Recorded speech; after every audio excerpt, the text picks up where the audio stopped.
intelligent, because people think, I've noticed, for example, that often people who are not attractive feel that they are more intelligent than attractive people because they feel that, well, you know, I've had time to think and to grow and to read and to study, whereas she's beautiful, so she's always dating and she doesn't care, and all she does is worry about the way she looks and blah, blah, blah.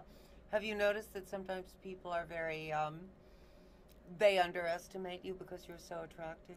No, I have never had that problem. Actually, Really? I get a lot. I don't even know why I get so much respect from people when they see me. I think it may be my body language or my demeanor or the way I walk or the way I carry myself. Because, as I said, I'm not really into the modeling thing as much because I feel that most models are more like Barbies. They're like actual plastic Barbie doll, and they just don't have much in their head. They're airheaded, and it doesn't attract me as not much. All. Well, not we all. have some models who watch the show. Not all, but most people, you know, they see the images. Model is airheaded, and I'm not really. Right.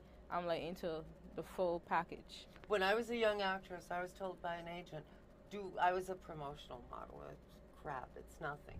But I was told, do not put model on your resume. They will think you are an idiot. So there you are, you know.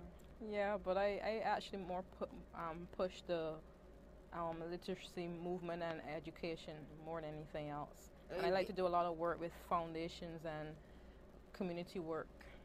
Literacy is a huge problem these days, or rather the lack of literacy. So many young people do not. Many years ago, I tried to be a social worker. I thought I might study to be. It took a 6-week social work course for people who work with transgender folk. Mm-hmm. And I, quote unquote, counseled some people. What's counseling? I mean, come on. No one can tell anyone what to do. But I was startled by how so very many people in midlife cannot read above, say, a 3rd grade level. They read, and then and these are grown people. Astonishing, very astonishing. It is, and very sad, you know. But I'm from Barbados, and we have a literacy level of over 98 to 99%. Wonderful. So it's like we have education is very big in the Caribbean, especially in Barbados. That's our main focus, academics. But it just has a lot to do with society and also what we're involved in this day and age. It's not as many people are not really going to the library as much. They're not reading encyclopedias or taking out the book and reading. They're just going on the internet and getting easy access to information. And often in 3 or 4 sentences and letting it go at that. Yeah. In other words, they're not thinking. They're not using their intelligence, their brain. Exactly. You know. Exactly. Mm-hmm. How would you encourage young people to use their intelligence? How can you make people who are growing up in a culture without physical books want to read? Without physical books, the only In other words, all they have is the internet. And that's very dangerous because in the book 1984, George Orwell points out that, for example, newspapers via the internet can be changed so that history mirrors the current ethos of the government. And if there's no hard copy, no physical copy of a book or a newspaper, it's very easy to manipulate history so that it mirrors what the powers that be at this moment want history to be. Mm-hmm. So that's, a huge problem. As I've said, every time you see me turning this way, I am checking the time. So anyway, we have only a few minutes left.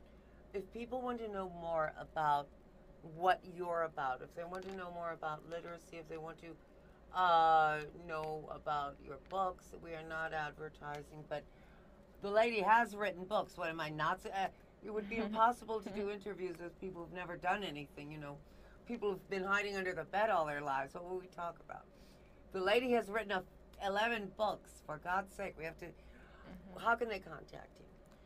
You can contact me. My website is my full name, www.KeishaEsprit.com, or through my number. I wouldn't give that if I were you. Well, I wouldn't give that out, but you can check the website and get more information. Not that I don't trust you, but you never know who else is out there, so It's difficult to give one's telephone number. So www.KeishaEsprit.com. KeishaEsprit.com.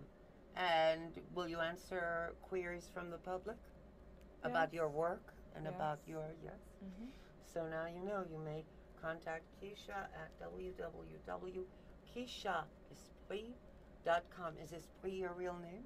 Yes, Esprit is my real name. It's my father's side of the family, the Esprit, the French. We're actually the Dominicans, the originals, the great grandfathers. They originally came from France, and they were Esprits. They settled in the Commonwealth of Dominica as, engineers, and it went on from there, and that's how I got the name Esprit. And your mother's side? Well, she is a reefer. Fully not know of the original history. To say maybe Suriname or somewhere in that region, but they came from that side and came to Barbados. But the interesting thing is that on my father's side, there were three to four white brothers who were my great grandfathers. They're all family. They came as engineers to Dominica, and on my mother's side, her grandfather, which would have been my great grandfather, there were 3 to 4 engineers who came to Barbados as engineers too. That's how they settled in the countries. So it's very interesting. Yeah. So would you say, so you're basically biracial? From biracial? In other words, both Caucasian and No, I don't call myself biracial. I don't even know what I call myself. My grandfather was half white, mulatto. My mother's side, she's not very dark, but she's not light. She's in between. But way back, there would have had to been some white connection. And my dad's side, his mother was Amerindian. They have the beady eyes and the high cheekbones, a mix of Carib, which is where the word Caribbean came from, the Caribs that were there first. So a mixture of Amerindian, black and white. Isn't it a shame that we all have to categorize according to race and color? I think that's terrible, don't you? Yes, I really do think it is, and it's like people feel as though they're more important if they're mixed, or they have a particular, they think they're... Isn't that terrible? Isn't that outrageous? I think it's kind of ignorant. Yeah, I agree. Not totally ignorant in a bad way, just ignorant to facts, because it doesn't really matter your race or your color. I love the way you pronounce that, ignorant. Ignorant to facts. Yeah, ignorant. Here in this country we say ignorant. You're ignorant. Well, you would say ignorant, but really when you break it down, ignorant to me, ignorant to facts. Yes, they ignore the facts. Yes. Well, God made everyone, and everyone is beautiful, no matter what we say or think, People of all races, all religions, all sexual orientations, all genders, all ages, all everything. We are all one, and we are all in this together. And my guest has been Miss Keisha Esprit, author of 11 books and counting, entrepreneuse or